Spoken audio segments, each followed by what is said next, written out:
Okay, ladies and gentlemen, boys and girls, hi there. Thank you. Welcome to the Cafe Gallery right here at Gallery Cabaret. Beautiful day for summer when there's like, you know, this spitting of rain everywhere, and it's, hi, I'm dressed for summer, and it's like, I'm getting under 60 now. I'm like, what? I should have had long sleeves on. What's going on? Before I call up, well, before I even start the open mic, I should do a huge, beyond belief, phenomenal shout out for our lyrical feature. Please give it up for Mr. Dan Clear. Yeah. All right. And well, because I hear me praising him a lot during the open mic, because that's just what I do. That's how I roll. Before I go to the open mic, I thought I would read something from my proof copy of one of the new collection books, Partial Nudity in This Poetry, so get your heads up, get your heads out of the gutter. No. But the thing is that I thought was funny about this, originally when I was putting this book together, I was having an index in the back of YouTube links because I've done so many video recordings from open mics and the like. And I said, why don't I just put them on the ends of the pages of the poems? So I did that for this, and then I'm like, well, I'm going to read something, but I have no idea what to read, because I've read things, and I'm like, wait a minute, this book would tell me if I've read anything before, because I'd have a YouTube clip on the page. So I'm like, I'll just pick things that nobody else has heard before, and I've got two. They're short. They are different person perspective things. This one is the more emotional, angrier sounding one, I guess. This one is called Middle Eastern Man in Front of Me. Waiting in line to buy coffee at the gas station, a Middle Eastern man in front of me was there, and he was demanding his receipt as the cashier held up an empty paper spool. And he added more paper to the register. We could all hear the man calling the cashier stupid and incompetent. After he left and got into his minivan, I saw his wife in a burqa waiting. Then I heard the 20-something cashier mumble under his breath, I fought so that you'd have the freedom to come here. I killed so many, and now I have to put up with this shit. I know, it's just, yeah, I know, it's hard to apply. I know, there's like things that make you think, and that was the point, thank you. But this one you might laugh at. There's another different perspective one as well. And this one is called Everyone Has a Choice. The entire thing's in quotes, although I'm sure it's not a complete quote, but. I'm visiting the third poorest nation, I think. But everyone is just so happy around here. And this just blew my mind. So I had to ask a local why everyone seems so happy. And they told me that here, everyone has a choice. You can either choose to be happy or choose to be sad. And we choose to be happy. And you know, I think they're happy because they carry 900 pounds of I don't give a shit. Because here, you might not be able to choose to wealth your way out of this rut, but at least you can choose to be happy. Thank you.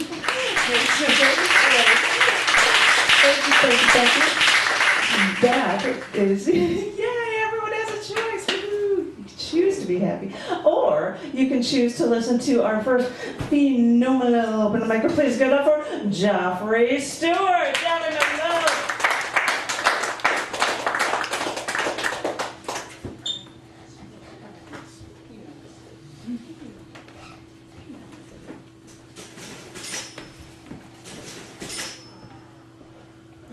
I'll read 3, 2 of them mine. This first one is from the War Crimes Times.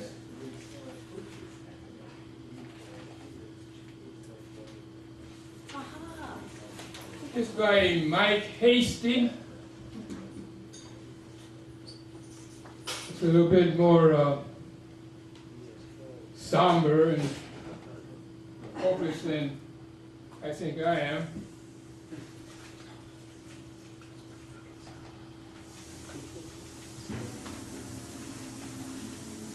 The title is The Wall at the Wall.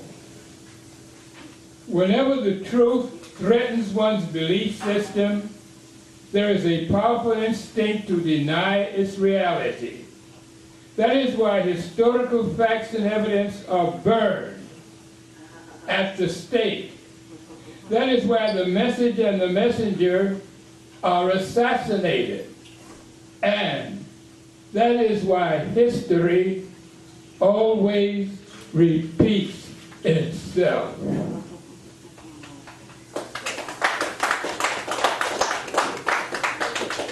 You can pick up a copy in the back there.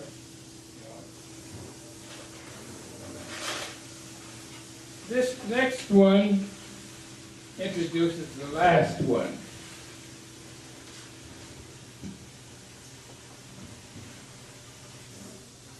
The title, Wo sind Gedanken frei? Censorship suspected. The epigraph is from Sherman Skolnick, who was reported murdered by Mossad 8 years ago. Last May, report from anonymous source. New York City firemen, there were bombs in the building. Cyberspaceorbit.com.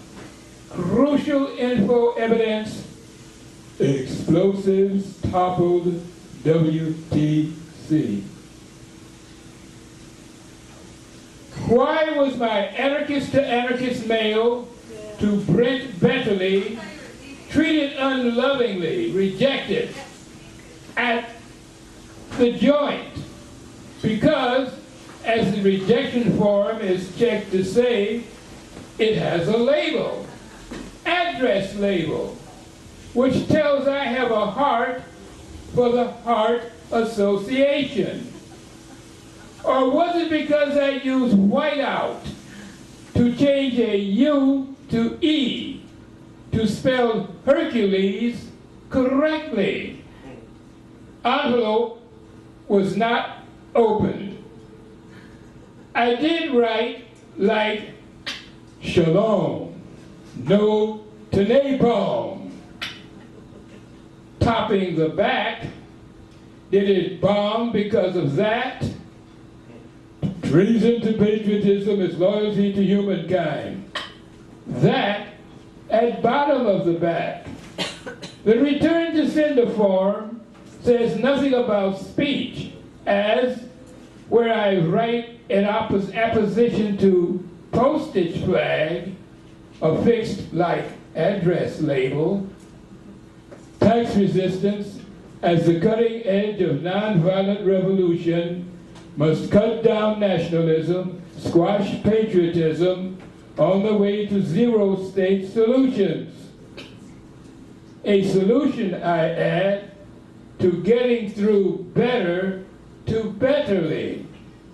As with 18 more lines on back of envelope, 2 of them blacked out by those who tell me to use no whiteout, to wit, the nonviolent kind, more kind than Machnovism, Bakuninism, Kropotkin-esque, as though they don't want certainty for nonviolence, brought to an inmate unknown to me, but taxpayers, not tax refusers, but by taxpayers funding cops under cover of a phony 9/11 narrative, set up and jailed for possession of incendiary devices made available by cops and taxpayers for arson. 37 minus 18 leaves 19 more lines of Gedanken, but I could not fit on back of envelope, and which you, provided there is no censor between us, you are therefore able to know.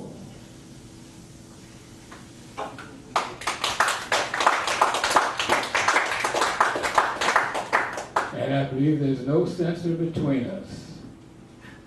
The title, I'm writing this on the back of the envelope, he got it down to the line which says, less successful.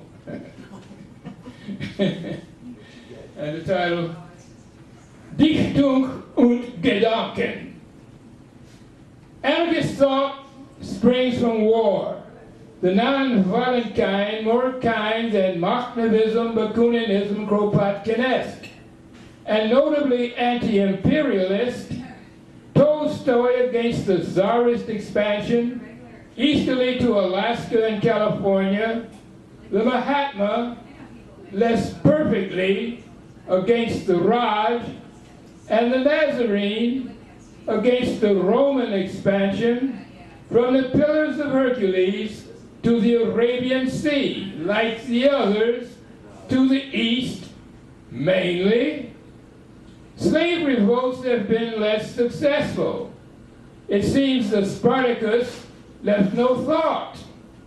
The Jewish revolt, at about same time, had no use for Jesus. The Haitians succeeded in replacing Napoleon with Emperor Jones.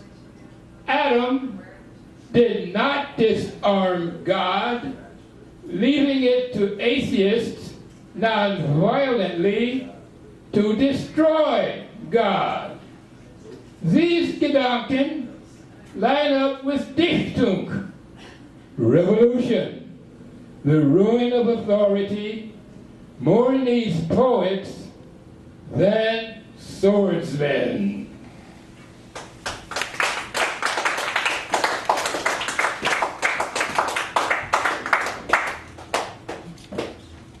Thank you very much. Very awesome. I'm sorry, being goofy. I don't know why, because I don't know, it must be the weather. I don't know. But I love seeing the different people that will come, especially for the different kinds of features, including this lovely lady who's got a feature coming up in the beginning of October. So please give it up for Luci Blinn. Woo!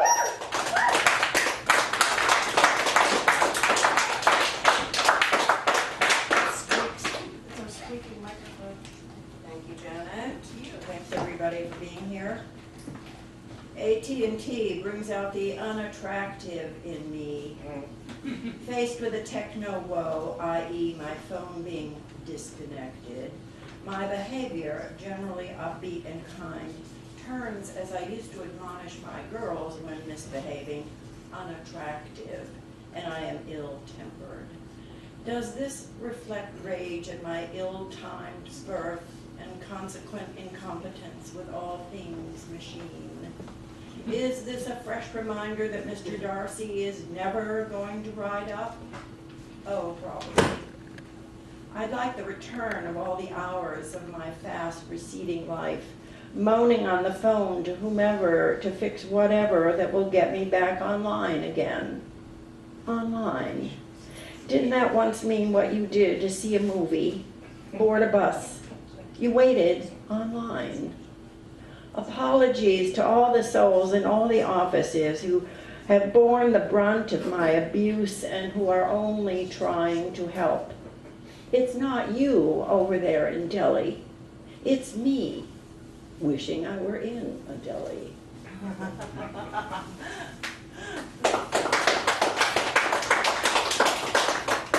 The country mouse demands equal time. The words in an article stop me in my two busy tracks. The simple beauty of rural living. A call from my ancestors, farmers in the Polish countryside. Having scaled the heights and seen the sights, I long now for the antidote to cars and concrete. The silent majesty of trees. White clouds sailing in a sky blue sky.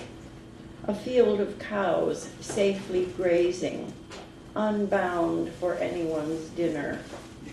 Rustic serenity.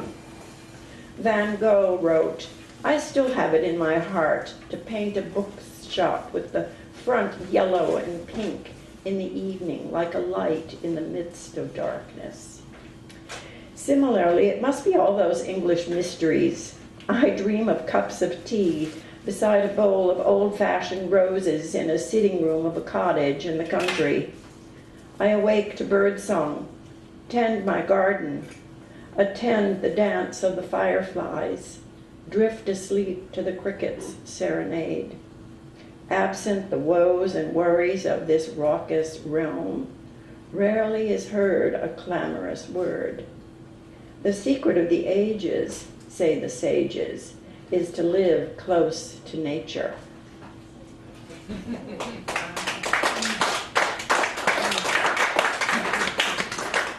Predictions 2024. Once upon a fantasy decade, Hillary, having cleaned the house, mended fences, and midwifed amnesty between Israel and sundry states, is hosting a gala for the sorority party. The smart, savvy Congress of Sisters, 70 senators, 300 representatives, working together calmly, intelligently, productively, with a single agenda: fix U.S. now.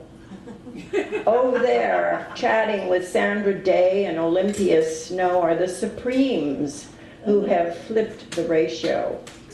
The chamber now numbers 6 women, 3 men. Gail Collins by a landslide is Madam President. Newly minted VP Chelsea and daughters have moved into Blair House. Meryl Streep sings at the inauguration, "Our country, 'tis of thee." In other news, Ted Cruz is selling used cars. Rand Paul Ryan, one man, still inflicting pain, is a dentist. The world has forgotten how to have a war, a Newtown, a Katrina, a 9/11. Smoking is gone. Fred Astaire is back. Bloomberg wiped out the NRA. Bill Gates solved education. Ted Turner, global warming. The Koch brothers, cured of politics, have conquered cancer, Alzheimer's, and alcoholism. Buffett has fixed everything else. Muzak pipes out Mozart. You can hear your companion in a restaurant. Your child can walk her terrier in the park in the dark because, once again, safe just means a place to stash your cash. The Cubs won the World Series. Almost. And Sasha is drafting Malia's 2032 platform, which is, oh yes, peace on earth, goodwill to women. All right. Thank you.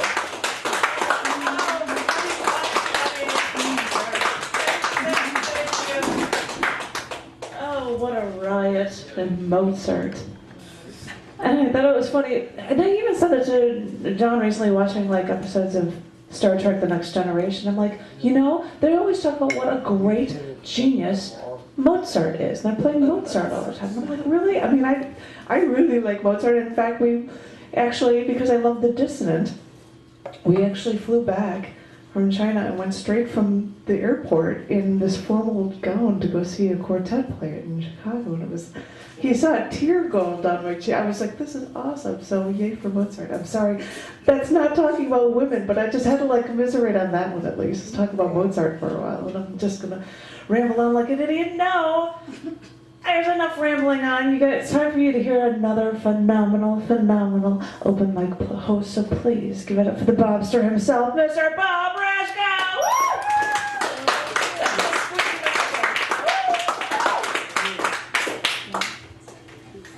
You can talk about it if you want to talk about it. Okay, I'll just mention both of them. Well, Lucia, I would have brought my poem President Hillary, but it doesn't hold a candle to yours. There are 2 very exciting events coming up this next week.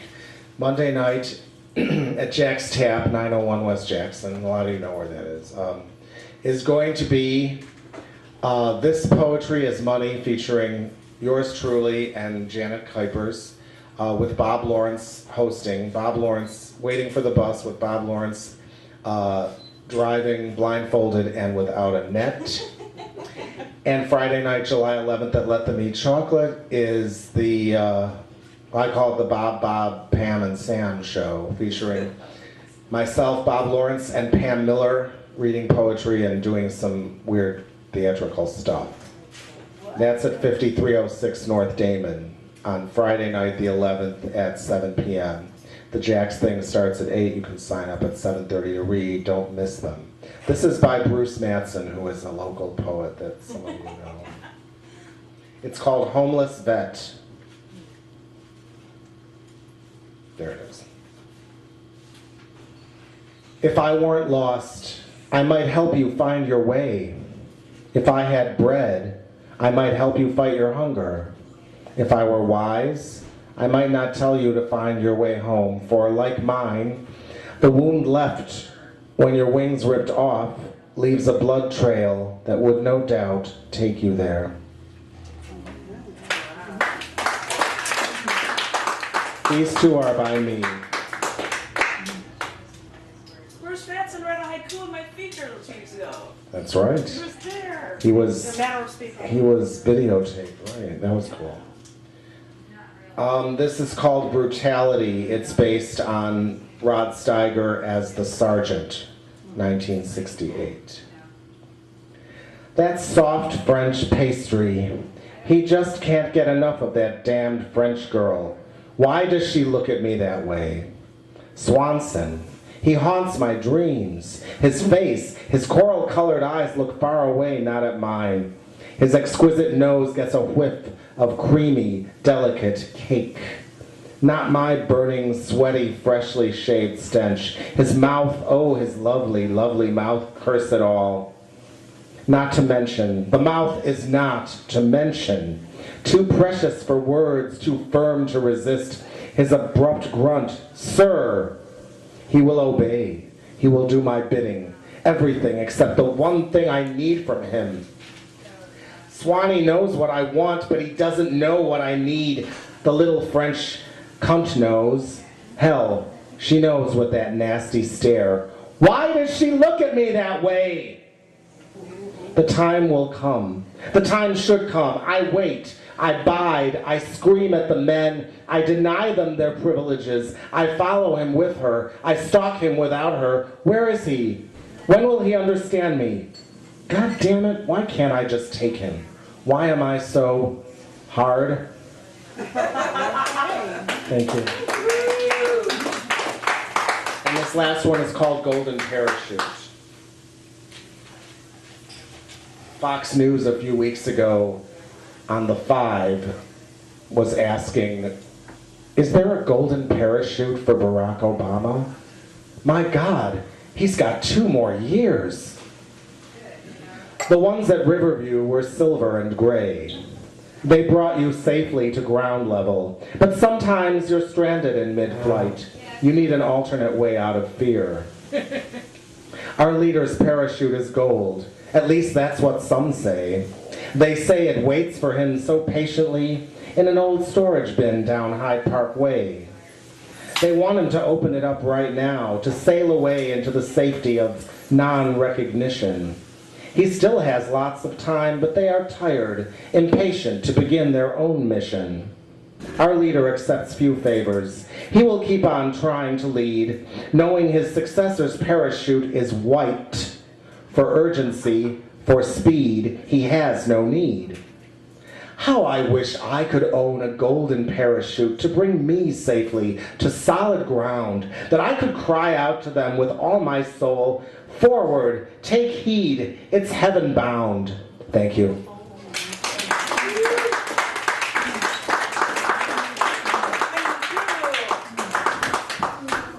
Great, Bob. Thanks, you too. Yeah, the Bobster didn't want to talk about his feature on Monday nights because they usually have 2 separate features for 2 different people, and I said, well, you know, we're co-hosts. Why don't we just do our things back and forth and have it be one long thing, and we'll just sit there. And I don't know how it's going to... And because some of you know that I have been writing poems for every element in the periodic table. Sorry, it just sounds so ludicrous when you say it that way, but it's a great learning experience, and you get to learn all these weirdo, bizarro things and make these strange connections. And so we're going to see if, well, maybe we can pull off.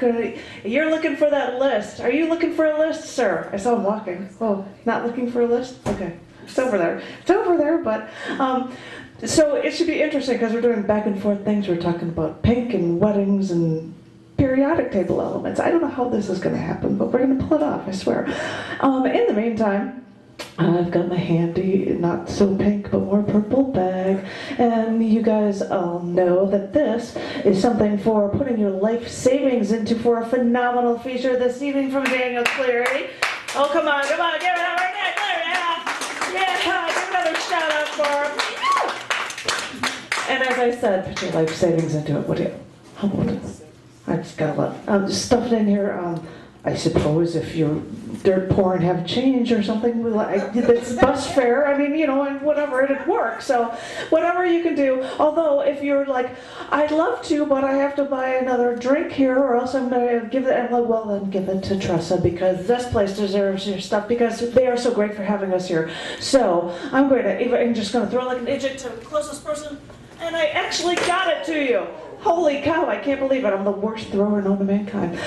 In the meantime, I thought it could be a two-bob night, and it could give myself, why not? So please, ladies and gentlemen, give it up to the guy that's going to host this madness on Monday for a guest host spot. So give it up for Bob Lawrence.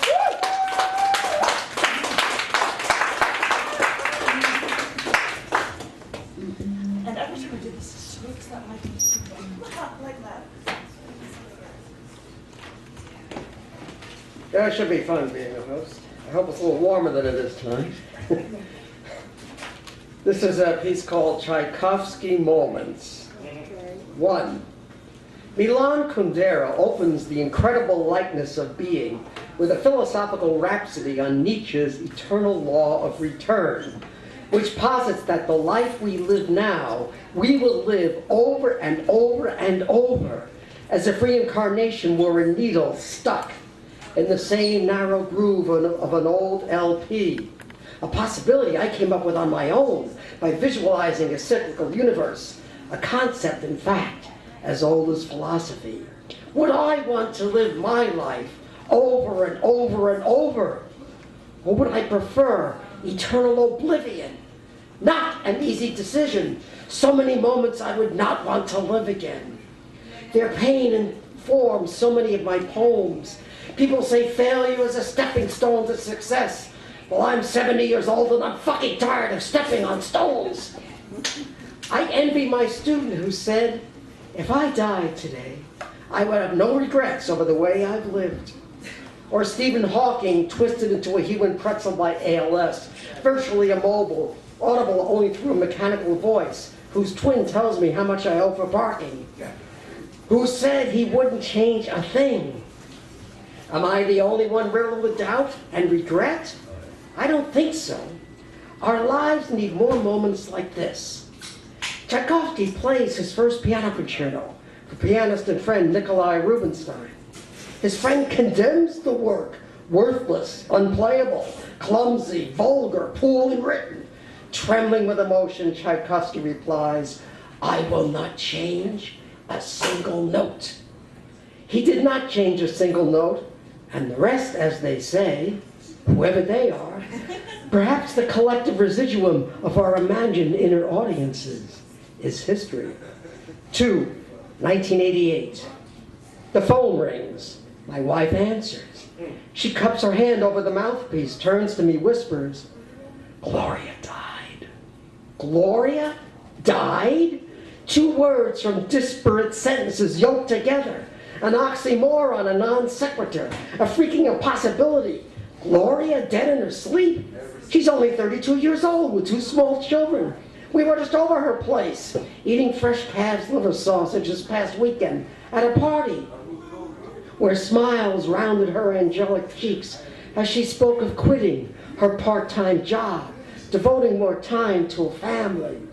When her husband Tom came to our place a few weeks ago to take photos of the family, Gloria did an impromptu, joyful little dance, snapping her feet back and forth as if her legs were pendulums, so cute, so energetic, so alive, and with a great figure, evident when she'd lean into my car to make sure her daughter was buckled on days it was my turn to drive my son and her daughter to camp. I retreat to my basement office and turn on the radio. I hear the coda of the first movement of the first Tchaikovsky piano concerto. I close my eyes for the second movement, soft pizzicato strings, a poignant melody intoned by the solo flute, then threaded through the piano and the orchestra, an indelible mingling of music and memory. 3. Now, years later, when I hear that second movement, I still think of Gloria. I think of her funeral at the small Jewish cemetery with the gently sloping ground and the large trees with low-hanging branches. I think of the young rabbi who never met Gloria, of his speaking of walks with the kids to the store to buy ice cream treats. I think of Tom, who so closely resembled me that people took us for brothers, maintaining his composure while wearing a freshly bought white shirt, its creases from being folded in the package, prominent in the warm sunlight. I remember shoveling dirt onto her coffin, a ritual more to separate us from the dead than to honor them. And I realize this is one Tchaikovsky moment that I would not care to live over and over and over again.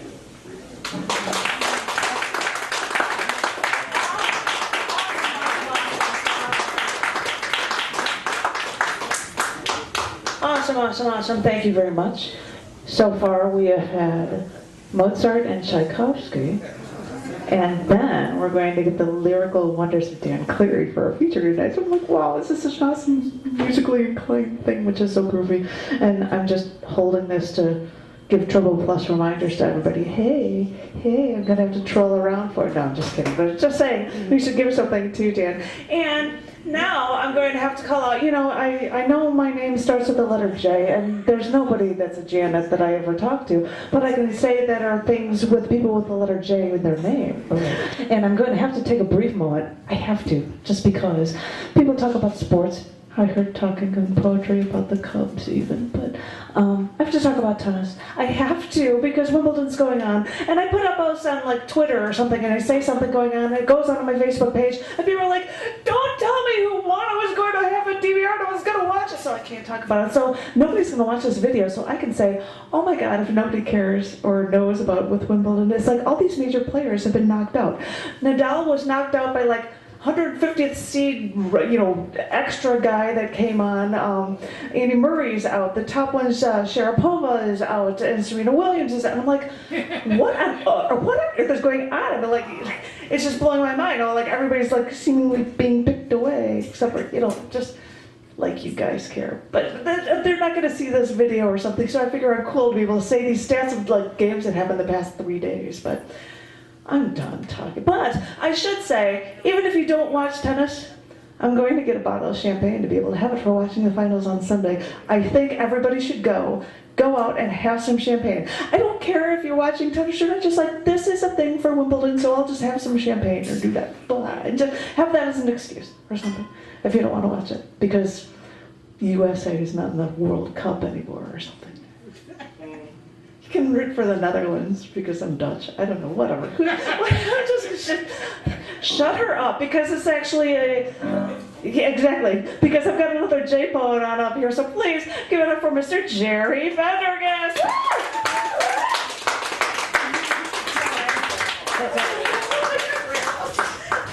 Is everyone ready for the 4th of July? It's a patriotic holiday, so this is called Patriots. Part 1. Patriot, dream, act.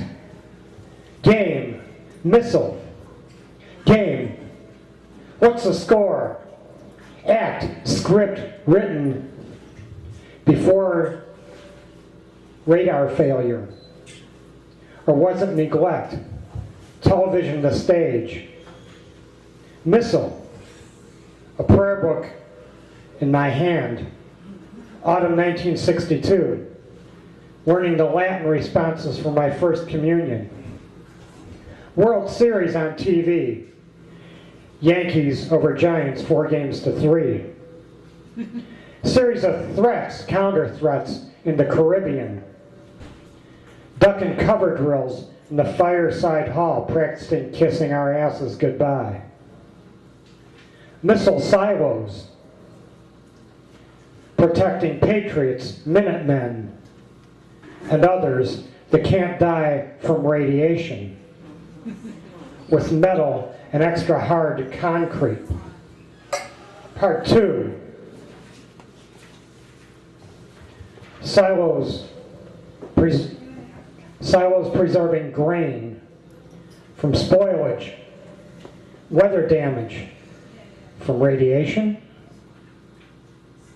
Have heard songs about using grain as a weapon to lower oil prices. Parent steers a stroller around the loose concrete, past a foreclosed home. Tired toddler cries, "I'm hungry." Parents' eyes wander to a grain silo, wondering, are we protected?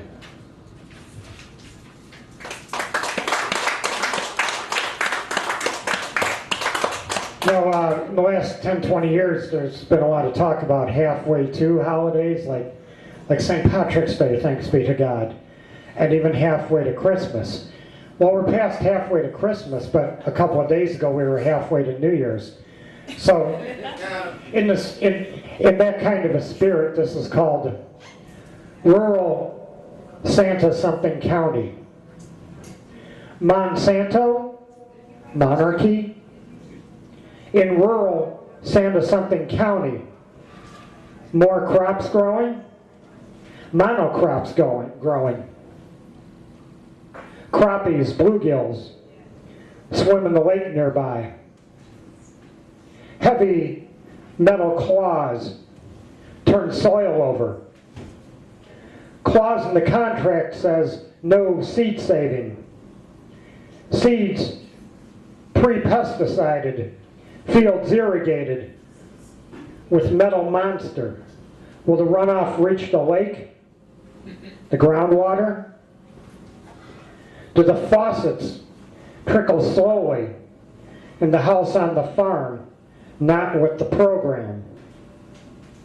Guy in a Santa suit, ho-ho-hoing in front of a Walmart, a block from the county seat. Does his voice sound familiar? Have you seen him entering, leaving Monsanto's office? Or was it outside a courthouse? In a luxury car, parked in front of the county seat, the one you saw slow down in front of your neighbor's house and farm. That was part 1. This is part 2. Monsanto lawyer dictating a memo addressed to a client, soon to be a respondent. It has come to our attention that you have saved seeds from last planting season. Lawyer glances out the window, clouds darkening, drifting, wind accelerating. Could Monsanto lawyer be composing another memo in his head about using our seeds? It is your responsibility. Thank you.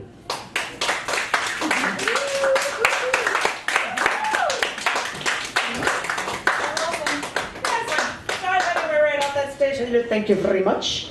You said your first poem was called Patriot, and 4th of July is coming up, so I should say, for the past week, we've been looking at buying a Jeep Patriot. Because it's an American car. Because in America, we speak American. Get a Hummer. No, we also believe in saving money on gas for fuel efficiency. What the hell is that? I don't know. Uh-oh. It was just like me and my Marine husband, so I guess I should throw that out there. Because we're American. And I got bullet earrings. I've got because because I'm American, I believe in war. Or something, I don't know. I'm sorry, I'm just babbling. So I'm going to stop talking about patriotism because we're all about being patriotic. Please give it up for Tom. My darling, give it up, everybody. Are you ready, my darling? Oh, we need the beer. Yeah, well, that deserves it, yes. Needing a beer is needing worthy of applause, most definitely, most definitely. Should I be coming up with something to talk about until you get your beer and come up here? Just gibberish. All right, gibberish. Who's coming up? Who are the features coming up? Yeah. If I had the list here, hey, guess what? I think July 16th. Oh my God, we just heard him, right? Ha! Jerry Pendergast is going to be featuring here in just 2 weeks. Give it up for Jerry. Yeah. And 2 weeks after that, on July 30th, we've got Lynn West. She's going to get. She is always phenomenal. Just to her, what kind of soul and interesting stuff comes out of her. It should be very cool. Sorry. So, not that Jerry Pendergast isn't cool. It's just I seldom see her, so I had to say that. Oh, and then 2 weeks after that, on August 13th, we've got our sidekick's turn. Bob Rashka is going to be the feature right here, so we can give it up for the Bobster. But now I think we're going to have to scream triple toast. Give it up for Tom. Come, give it up here. Woo! Yeah. By the way, I know I'm the tall one, and I'm always jerking the mic down, and it's really nice to have somebody tall here. So. Hey. I don't want to be hunched over. Careful there. No! Those short guys might take offense. We figured it out. We are statistically irrelevant because we're too tall, right? They think they were like, well, no, you're not going to find your size because you're statistically irrelevant. You're not going to have that because nobody else is that.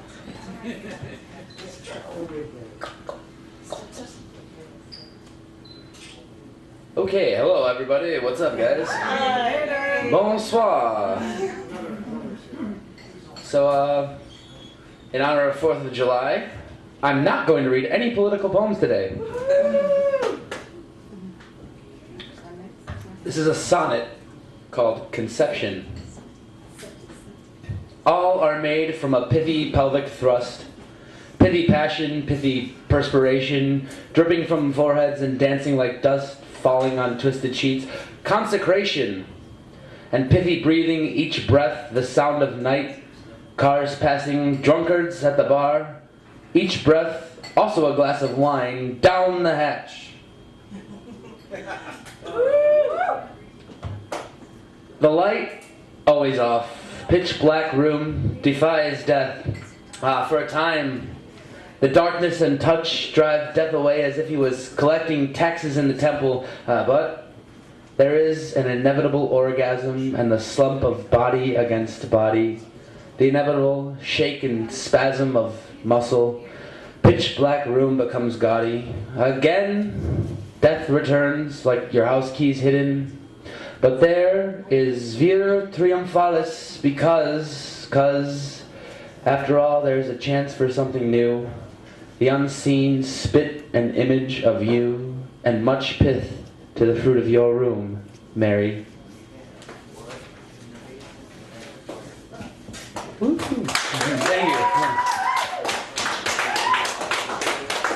That's also mostly nonsense. This is a confession number 1. Words are a worm on a hook, spilling out of my mouth spaghetti, baiting beliefs at a bar or party. Me reek of postmodern literature. Rah! Gin, beer, cigarette, sweat, masturbation, and marijuana. Bullshit! Everything just sounds like a fast food shit.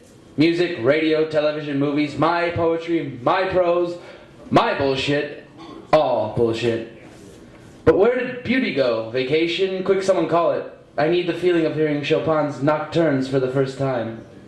See, I'm down and out, a circus clown sitting, cross-legged on grass, and only seeing the sky. But I'll say anything to see your response, trust me. Musing? Do I think I'll gain some mystical insight into the human condition? Find that cause of the oldest flu strain? Create something universally good? Pathetique. Bullshit, banal backwash and beer. Caused by cause-effect relationships, satrapy of nonsensical poor human thought. Me think same way. dim vision, dim art, dim lights, dim words, dim sound, dim me. Just accept that this here is the New World Order, a Greyhound bus baked in dirt grime filth of our own existence. Wow.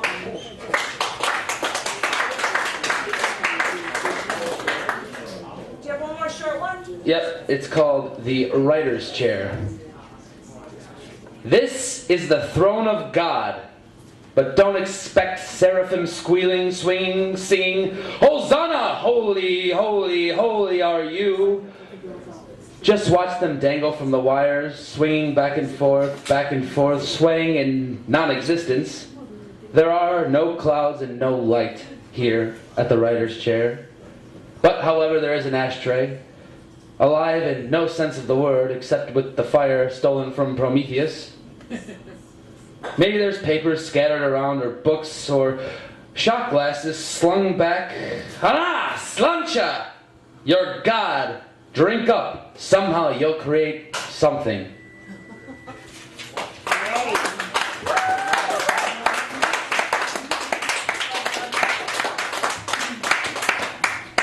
Thank you very much. I would first like to say, and this is total aside thing, I didn't get to say this about Bob Lawrence in a piece that he was reading. I really liked the line that we bury our dead to get them away from us and not to honor them. And I was like, wow, that's a line. And I just thought I'd just say that now when I'm done. So now I'm going to bring up a woman who had a feature here on April 24th, I believe. And if you ever want to know anything about it, there was a podcast. You can also see it on YouTube or download the press podcast at www.chaoticarts.org/thecafe. And it's really hard to get all this out in one breath. But she's really, really awesome, and I'm really glad she's here. So please give it up for Oroki, my darling love.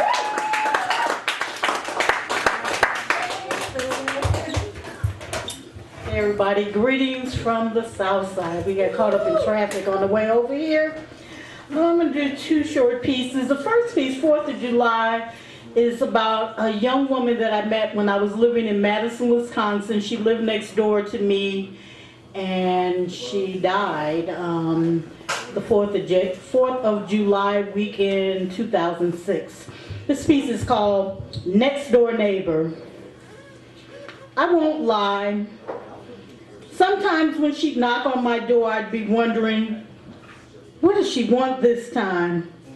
To use my phone, to ask about the heady incense I burned, to ask if I was going to a meeting tonight, to ask what I considered a silly question like, what color barrettes look best? But I knew that she knew that I knew that she didn't need to use my phone. She had her own. The incense could be purchased at any head shop on State Street. Did it matter if I went to the meeting? She usually went with or without me anyhow. Did anyone even notice the barrettes? If they matched her belt, her questions, her knocks on my door at untimely hours, her hesitant smiles as we passed in the halls will surely be missed. If I could do it all over, I'd hug her a little tighter. I'd look into her eyes a little deeper. I'd invite her inside rather than have that conversation in the doorway. I'd let her ramble on the phone as long as she wanted. I'd close my eyes so that I'd not forget the smell of the perfume that she was last wearing. I let her borrow those brand new shoes that she asked me about wearing on a date that I did not approve of. I'd pretend to care about the color of barrettes. Would she still be here if I showered my love on her more lavishly? Probably not. I believed that she knew that I cared, that we cared, but she was on a mission that had to be fulfilled her way. So as I miss her, I'll keep her memory alive by telling others about her. The light in her life, the darkness in her death. Jenny was a sweet, sweet girl, but sweetness was not enough to keep her alive. So may you rest in peace, Jenny, my sweet, sweet love. Jenny was only 29 years old and died of a drug overdose. Okay, this one's a bit more lighter.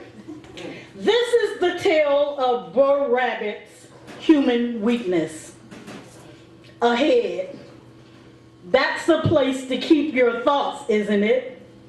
You study up on things, everything you learn, you can keep it right in your head.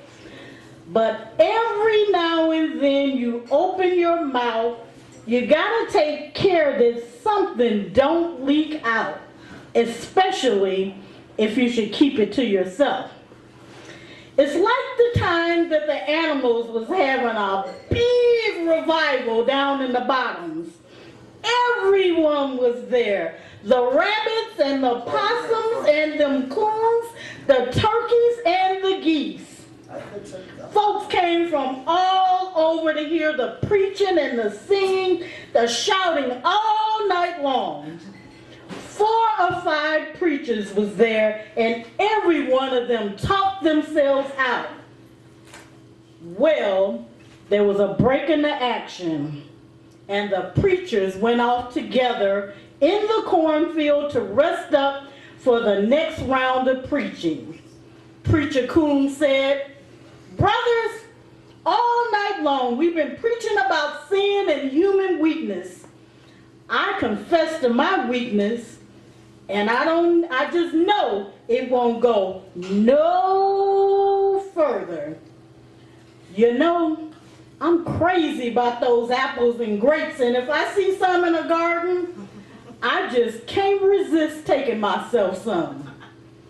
So Preacher Dog, he confessed to stealing some of the farmer's meat.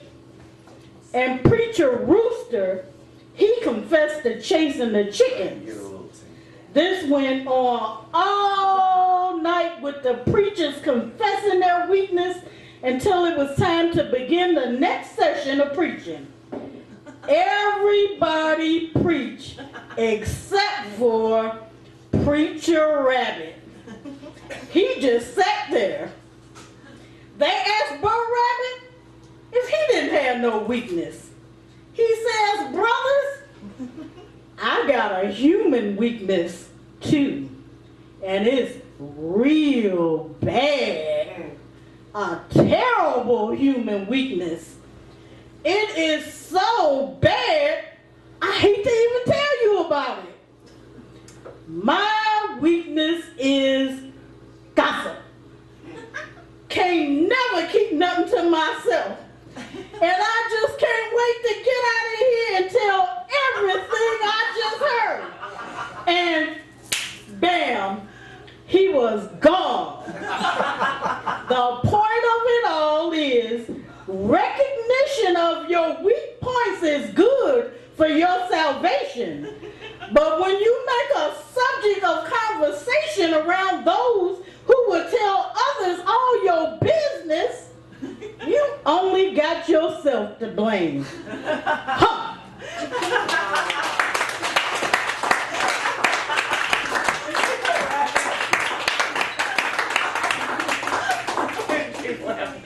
You're right on that one. I love it. Sorry, that was good. It was very good. And I feel bad because I was like, oh, it's making me think of like haikus and stuff that I thought GPA would be able to read when he was here a couple of weeks ago, and you're just awesome, and thank you very much. And now I'm gonna let everybody know.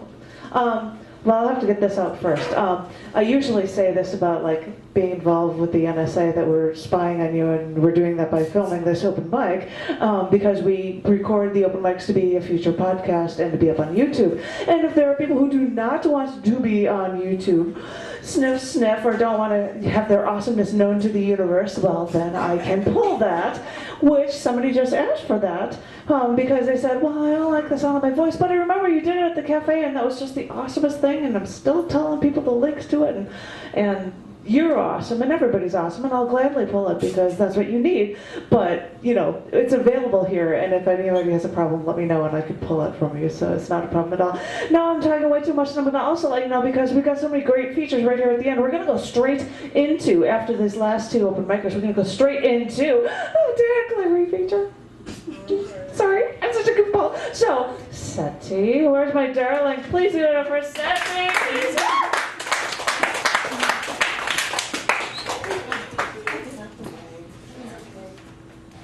I'm a newbie. Yay! Scream extra for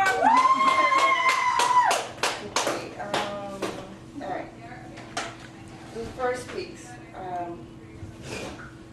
People say one thinks of me, cares about me.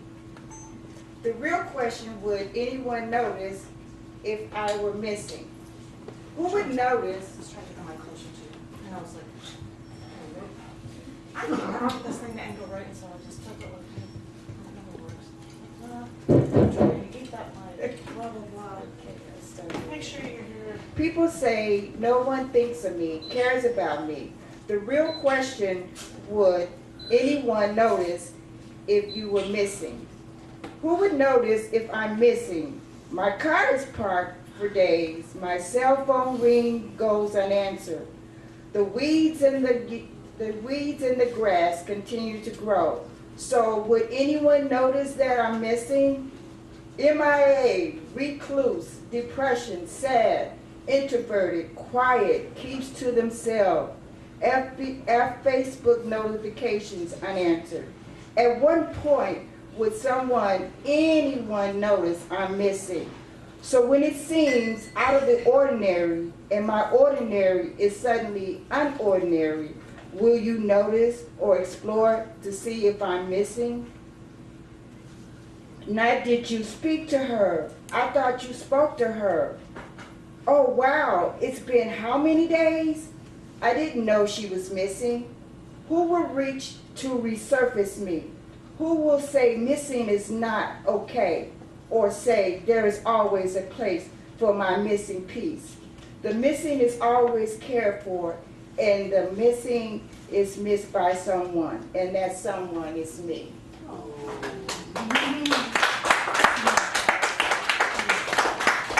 A year ago, this coming August, my husband died cancer, and I wrote this for him.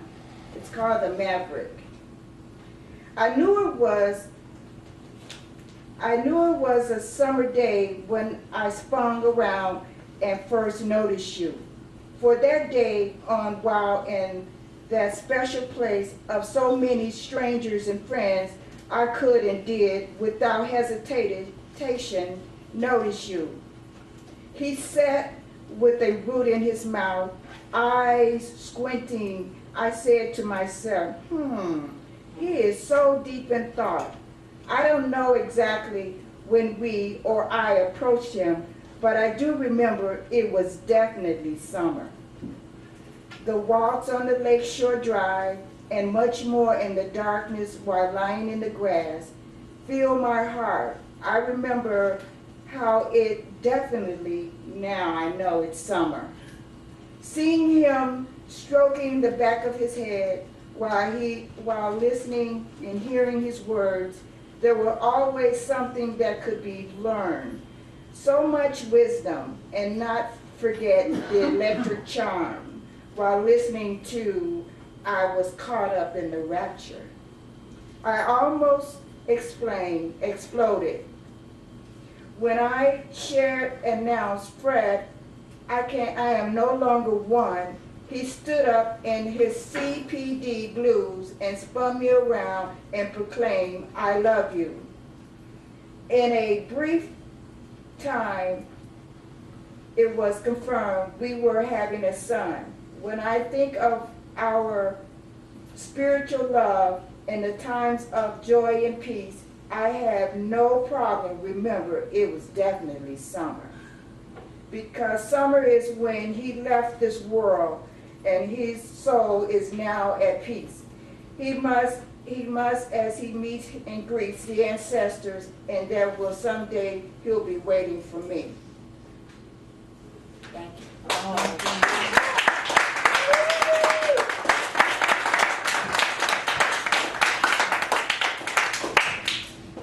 Give it up for her one more time. We're gonna go.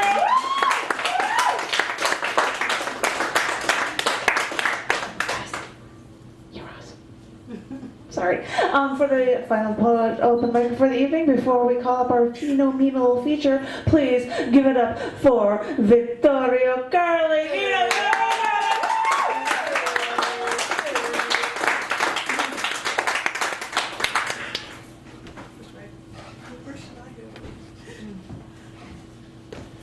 This is for my friend Don, who moved away to Thailand. But he actually provided the refrain for this poem. And I wrote this whole poem while I was watching the Evil Dead movie, the remake. So it's a movie about film violence. So, and when I wave my hand, you're supposed to yell out, in the midst of a steroid-fueled rage. So, in the midst of a steroid-fueled rage. Want to try it? In the midst of a steroid-fueled rage. Okay. I quit my job at the A&P when the manager embarrassed a girl in a two-piece. In the midst of a steroid-fueled rage. I played straight out of Compton, real loud, with the windows rolled down. In the midst of a steroid-fueled rage. I survived playing chicken like James Dean and Rebel Without a Cause. In the midst of a steroid-fueled rage. I spent the night with a fine-looking woman before I found out she was engaged. In the midst of a steroid-fueled rage. I stole money from the mob and skipped town with a hooker played by Patricia Arquette. In the midst of a steroid-fueled rage. I kicked the shit out of a biker outside of a bar. In the midst of a steroid-fueled rage. I drove out fast when 10 friends found out what I had done. In the midst of a steroid-fueled rage. I drove an hour to see a new The Dead film, even though it was playing near my house. In the midst of a steroid-fueled rage. I kept stepping out to write this poem at the beginning of the film. In the midst of a steroid-infused rage. On the way home, I stopped to buy some milk for my aging mom. In the midst of a steroid-infused rage. And I picked up a Mother's Day card while I was there. In the midst of a steroid-infused rage. I turned off Natural Born Killers because there was too much blood and cursing. In the midst of a steroid-infused rage. I wonder why they don't make wholesome films like Sound of Music anymore. In the midst of a steroid-infused rage. Thanks. Kind of a nasty poem. I wrote this in grad school in the 90s. So this is at the graduate party.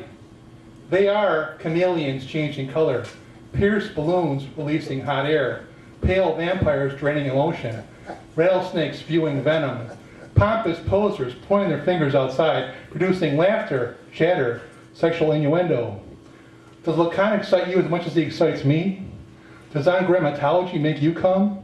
Can you tie me up as you read Foucault?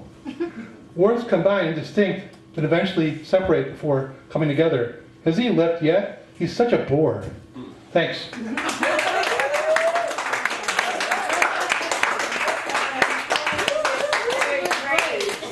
Know that somebody who does the singer-songwriter night here, which is usually immediately following, well, he usually always is immediately following us, is actually sitting here. He just sat down to eat, and he's like, I wanted to actually do something at your thing for the open mic, and he's got a bunch of food in front of him, and I'm like, well, you can come up right at this very moment, rush, rush, rush, or we can have an open mic reprise and have something that's right after the feature. So we might get a little more of an added bonus from other newbies to this scene. So now I have to ask, Jessi, my darling, are you out there? Are you ready? Great to hear you. Yeah, they're gonna give it up for Jessi. Come on over, darling.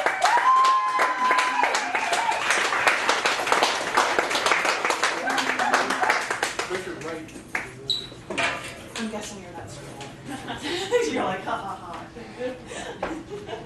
Well, sorry to disappoint, I'm not stripping, but the good news is I'm not singing either. This is a poem, it's called Meteorite. Broken black charred fragment fits in the palm of my hand, imperfect and ugly, but for your glints of sparkling mystery. Made of the stuff of stars, rock of interstellar dust, so easily missed by passers-by, unassuming and secretly foreign. Cold, hard edges are all that remain of your spectacular, fiery entrance to one insignificant orbiting body that just managed to populate itself. I look at your imperfections and know we share the same dust. Only you exemplify our origins explicitly and reveal our flaws blatantly. Thank you, alien metallic visitor, for your shining example. I can blaze triumphantly to crushing defeats and wear my flaws like stardust.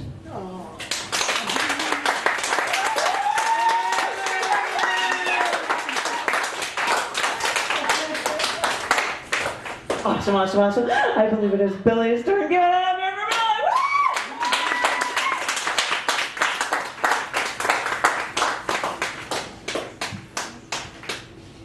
I am going to be stripping. This is called The Magic in the Stars is Dying. The magic in the stars is dying. Flickers of colored box light at Dead End Avenue. Legs stretched, crossed, steady humdrum hum. Pictures hanging off the wall. Explore out, in, out. Beautiful countryless flag blowing in the wind. Stars all up above you anyway. One star versus all maniacs, versus all paranoids, versus all lovers, versus all simple circuits. The dim-lit bright ones make connect-the-dot pictures. All of us all dying in, all of us all dying out. We stare at them but answer only in questions. A night sky played Pythagorean theorem on piano, on rain dust, on kitchen spoons, on cloud morning coffee cups. A night sky laid backs wet, painted grass stains of 4th of July explosions that tickle backs and trickle down to earth, of the stars that are whispered and hushed Buddha dolls sold in stores for printed paper money class. Good for old, bad for new. Something to reach for, something miracle cure isness, something of every god to exist, something of nothing. Do a rain dance, kill like the sun, pantomime all winter, using only thumb and forefinger. Things of wonder caught in nets of rational brain, a few break free and begin to ponder. Like we all did younger, underneath blankets and covers, with flashlights lit like dampened diamonds, signals to the sky, like we all died older. Finished caught in a painted this, an endinglessness kiss. They are all our eyes, we are everyone. The magic in the stars is crying, not far from us. Thank you.